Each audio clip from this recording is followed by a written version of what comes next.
Assalamualaikum warahmatullahi wabarakatuh. Sebelumnya saya izin memperkenalkan diri.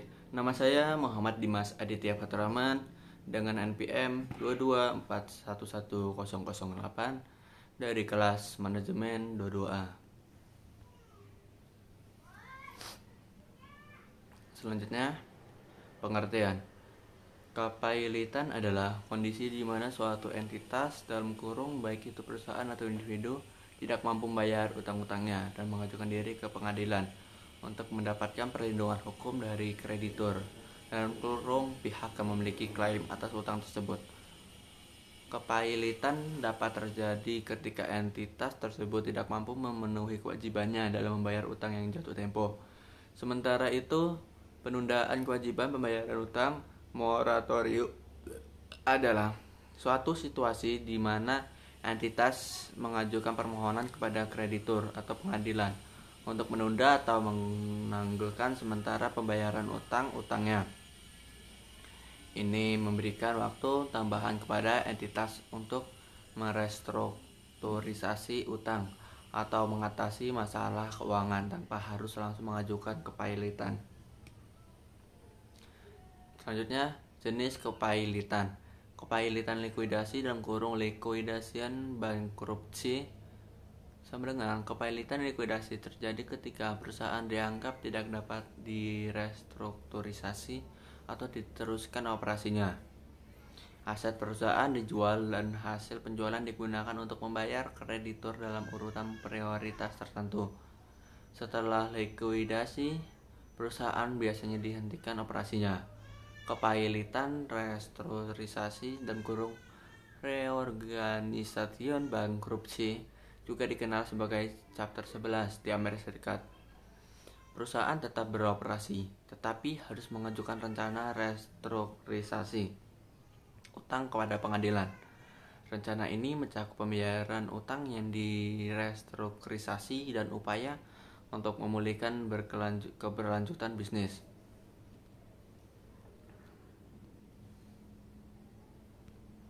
Selanjutnya, kepailitan pailit dalam kurung bankruptcy by insolvency terjadi ketika perusahaan tidak dapat membayar utangnya dan dianggap insolven. Pengadilan dapat memutuskan untuk menjalankan kepailitan, likuidasi, atau restrukturisasi tergantung pada keadaan. Kepailitan volunter dalam kurung voluntary bankruptcy. Perusahaan memutuskan untuk mengajukan kepailitan sendiri setelah menyadari kesulitan keuangan yang serius. Ini memberikan perusahaan kontrol atas proses kepailitan dan memberikan kesempatan untuk merencanakan restrukturisasi. Selanjutnya, jenis penundaan kewajiban pembayaran utang. Penundaan kewajiban pembayaran sementara dalam kurung temporary payment moratorium sama dengan memberikan waktu sementara kepada perusahaan untuk bernegosiasi dengan kreditur atau untuk menyelesaikan masalah keuangan. Pembayaran utang dihentikan untuk periode tertentu. Penundaan kewajiban pembayaran jangka panjang dalam kurung long term payment moratorium sama dengan penangguhan pembayaran utang untuk jangka waktu yang lebih panjang, memberikan waktu yang lebih lama bagi perusahaan untuk mengatasi kesulitan keuangan dan merestrukturisasi utang. Jenis penundaan kewajiban pembayaran utang. Pembayaran utang yang direstrukturisasi dalam kurung debit restructuring, proses di mana perusahaan dan kreditur mencapai kesepakatan untuk merestrukturisasi utang. Pembayaran utang dapat direvisi dan syarat-syarat lain dapat diubah. Penundaan kewajiban pembayaran individu dalam kurung individual payment moratorium sama dengan penundaan pembayaran utang yang diberikan kepada individu dalam kasus kebangkrutan pribadi. Jenis penundaan kewajiban dan pembayaran hutang. Pengawasan pengadilan court supervision sama dengan penundaan kewajiban pembayaran hutang dapat disertai dengan pengawasan pengadilan untuk memastikan bahwa prosesnya berjalan dengan adil dan sesuai dengan hukum. Penting untuk dicatat bahwa istilah dan prosedur dapat bervariasi antar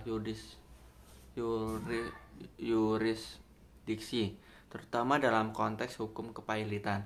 Setiap jenis kepailitan atau penundaan kewajiban pembayaran utang memiliki implikasi hukum dan keuangan yang unik tergantung pada keadaan dan aturan yang berlaku. Manfaat kepailitan, perlindungan hukum. Yang kedua, kepailitan memberikan perlindungan hukum kepada perusahaan atau individu dari tuntutan dan tindakan hukum kreditur. Yang ketiga, ini memberikan waktu untuk merencanakan restrukturisasi atau likuidasi tanpa gangguan dari tuntutan hukum. Restrukturisasi keuangan sama dengan proses restrukturisasi dalam kepailitan memungkinkan perusahaan untuk merinci rencana pembayaran utang yang dapat diterima oleh kreditur. Kreditur dan perusahaan dapat mencapai kesepakatan tentang cara terbaik untuk mengelola utang yang ada. Manfaat penundaan kewajiban pembayaran utang. Waktu untuk reorganisasi. Penundaan kewajiban pembayaran utang memberikan waktu tambahan kepada perusahaan atau individu untuk merancang dan mengimplementasikan rencana reorganisasi atau restrukturisasi. Negosiasi dengan kreditur.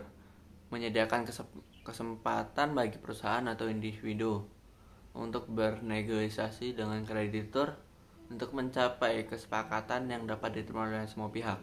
Mencegah kepailitan.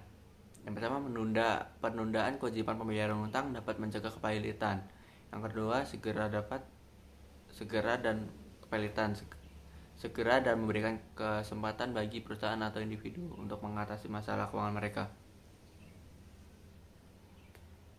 Kesimpulan, kepailitan dan penundaan kewajiban pembayaran utang memiliki manfaat dan tujuan tertentu, tergantung pada konteks dan keadaan spesifik perusahaan atau individu yang terlibat. Sekian presentasi yang bisa saya sampaikan. Saya ucapkan terima kasih yang sudah menonton. Saya akhiri. Wassalamualaikum warahmatullahi wabarakatuh.